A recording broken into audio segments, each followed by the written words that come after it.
Tuff. We may know this block as the bane of all junk chests and diamond strip mining expeditions.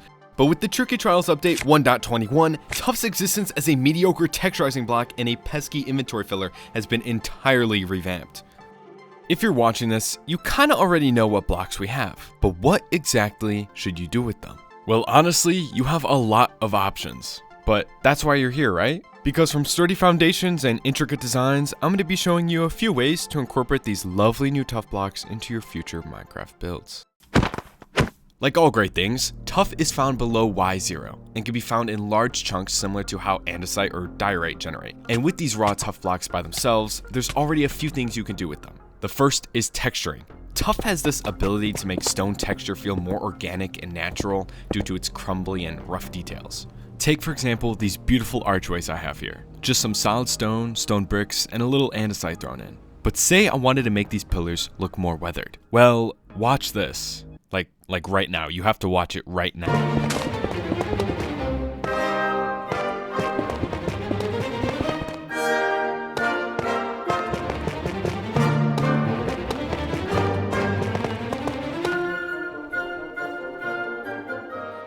As you can see, Tuff is great at making stone appear rustic and weathered, and it's especially good at blending things into its surrounding environment. So don't sleep on Tuff when it comes to leaving your builds looking abandoned or simply more detailed.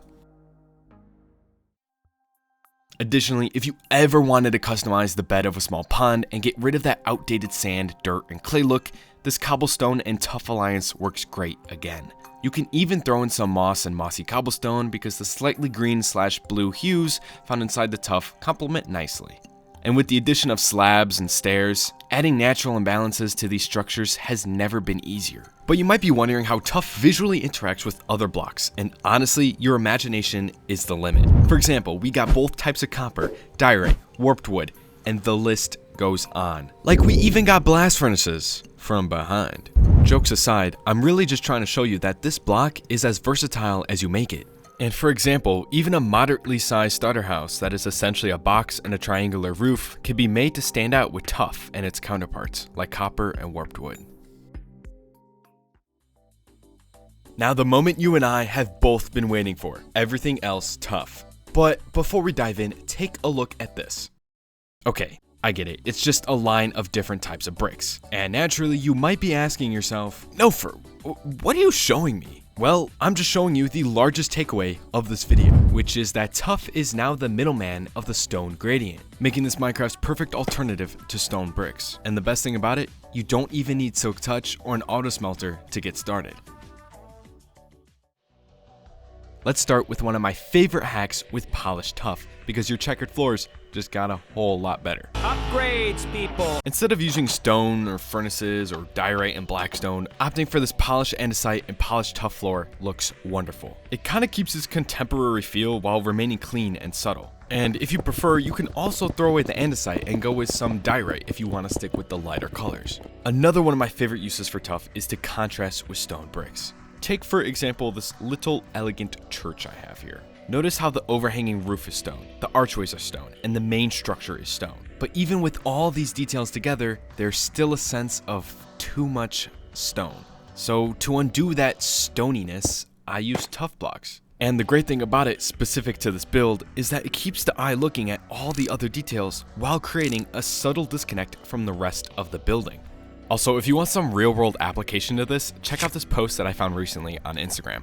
Basically, it's a house in Turkey that has been built upon by 4 different empires. The empires. And you can tell that this happened, well, because of the architectural style, but also because of the different materials used. Although Mojang was going for an industrial approach to these new copper blocks, I think the Tuff blocks got more of a Paleolithic finish to them. So let's use that to our advantage. If you're planning on building inside a jungle biome, Tuff blocks appear to fit inside this amazingly green and lush biome very well.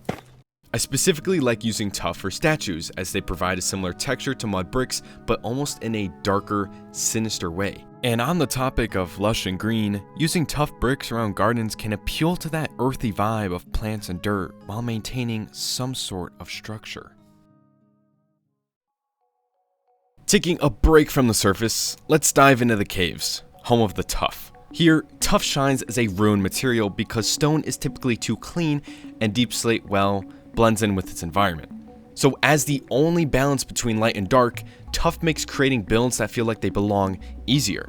The possibilities here are pretty much endless. Statues, pillars, holes, and portals. I think you get the point. Just channel your inner depths and find what inspires you.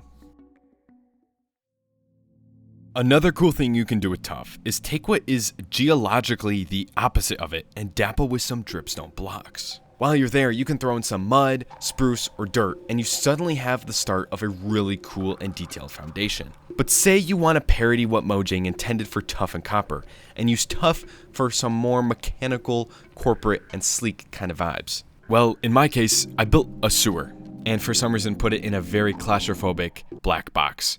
But I think you still get the point regardless. Yet, the point is that Tuff's versatility is not only limited to ruins, prehistoric builds, or industrial infrastructure, but can be used across a wide spectrum. Even Mojang has finally been playing into this triad with its new Instagram posts. So check this out. Although these images are really meant to show off the new Copper and Tuff blocks collectively, in this instance, Tuff is used for the interior of a home that's already filled with spruce and oak, meaning that Tuff can complement popular wood types without being too uncanny. And in this photo, Tuff is used as the inside of a basement. At least I think it is. But you can see that Tuff is able to bring a new aesthetic to builds while not straying too far from the popular stone brick palette. And this is important because anything that stone has originally been used for previous of the 1.21 update, Tuff can do as well. And there you have it, Minecraft's very own Tuff.